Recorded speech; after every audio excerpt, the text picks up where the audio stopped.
How to reset or restore camera default settings on iPhone. Hello everyone, I am Vishaka and welcome to our channel. I will take you through the step-by-step process on how to reset or restore camera default settings on iPhone. Now, let's get right into the tutorial. Firstly, go ahead and launch the settings application on your device.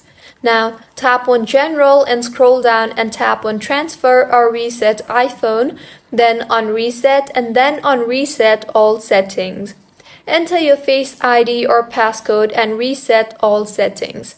Doing this will reset all settings, nevertheless, none of your data or media will be deleted. However, your network settings, your keyboard dictionary settings, your home screen layout settings, and your location and privacy settings will be returned to factory defaults. So this is how you can reset or restore camera default settings on iPhone. If you find this tutorial helpful, please make sure to like the video and do subscribe to our channel for more contents like this. Thank you for staying with us until the end.